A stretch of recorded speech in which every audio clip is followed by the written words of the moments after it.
one of the biggest challenges I found was at what point and how do you make an entrepreneur transition to a business leader? So I started looking at various sources, various precedents to see if there was a kind of a formula, that said it is at this point and this is how. Okay. And interestingly, I found the answer in our scriptures. You will understand the meaning of this picture in just a little bit. So according to Hindu scriptures, the leadership team of the universe consists of Brahma, Vishnu, and Shiva. All of them have have the same stake, equal stake in the universe, 33.33%. All of them in their shareholder agreement have their roles and responsibilities very, very clearly defined.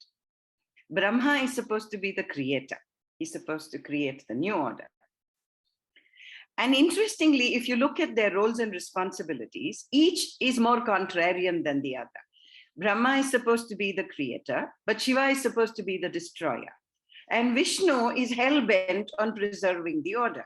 So very contrarian, seemingly, but how do they manage to preserve the world universal order? What does this leadership do to make the universe work? Work consistently, work time and again, and reinvent itself each time, okay? So Brahma is the creator. He invents the new order. He creates the new order. Shiva destroys anything which is not working from the old order. And Vishnu makes sure that the best of the old is retained, the best of the new is infused seamlessly into the existing order. Now, that is a big ask for Vishnu, taking elements from the old, taking elements from the new, and infusing both in a seamless fashion so that they work, right? If you have seen the picture of Vishnu in your grandmother's puja room or wherever, you will see in some pictures, Vishnu is seen riding on the back of an eagle. In some pictures, he is seen lying on the back of a serpent. Why this contradiction? The answer is very simple. What does Vishnu need to make sure there is stability in the order, right? Equilibrium in the order. Number one, he needs what in management terms is called the 30,000 feet view, which is as he is flying high on the back of an eagle, he gets a bird's eye view of everything, of the whole universe. That is called Garuda Drishti.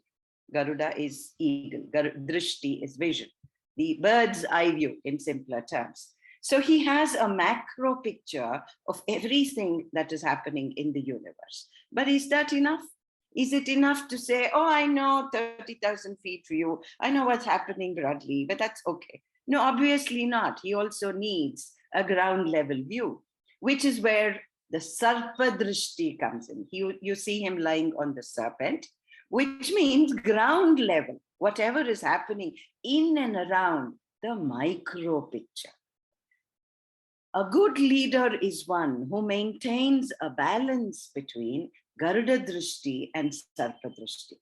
This point was driven home to me in a very, very telling fashion. I don't know whether I've shared this story before. Anand Mahindra once told me that, I think it was in Portugal, they had a very successful dealership and they had to shut down the leadership post the revolution. And one day, somebody in the Bombay office came to him and said, Mr. So-and-so was talking in the cafeteria, and he was saying he knew 6 months before that the revolution was going to happen. So Anand Mahindra was a little taken aback because the gentleman in question was the one in charge of all dealerships in Portugal. So he called this gentleman and he said, was that just cafeteria big talk? Or did you really know that a revolution was in play? And this guy said, no, sir, I knew. 6 महीना पहले हमको पता था. तो बताया क्यों नहीं? Are revolution or hamara dealership? What is the connection? Obviously, this guy lacked the macro picture, how the revolution would affect the dealership business, which is when Anand Mahindra decided. I think many of you are aware, they started an initiative called Rise, where they wanted to change the entire organization culture. It was this incident that actually triggered it. So for an entrepreneur to become a successful business leader, I think he would need some elements of Garuda Drishti and some elements of Serp Drishti, and he will call upon each at different points in time, in different measures. Sometimes more of this one, less of the other, more of this, more of that, and less of the other probably. And where does he get this judgment? When do I need Serp Drishti? When do I need Garuda Drishti? I think cross-pollination is the way to go. Entrepreneurs tend to operate in silos, as a matter of anthem, as a matter of obsession. This has to go. The realization that the more you share, the more you cross-pollinate from unconnected industries. When I was managing director of UTV, I remember our animators were really, really bad. And I sat my creative director down and I said, what are the two essential things, quintessential things an animator needs for creating not jerky animation, for creating smooth animation? And my creative director, Sanjeev, said to me, two things are required, Nandini. One, a sense of timing. Two, a sense of rhythm. And I went back to the drawing board and said, what industry can give me both in good measure? My answer was music. Where in music? Percussion.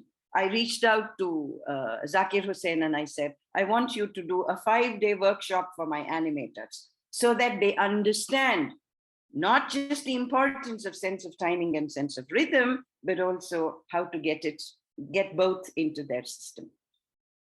So in summary, Garuda Drishti and Serp Drishti, I think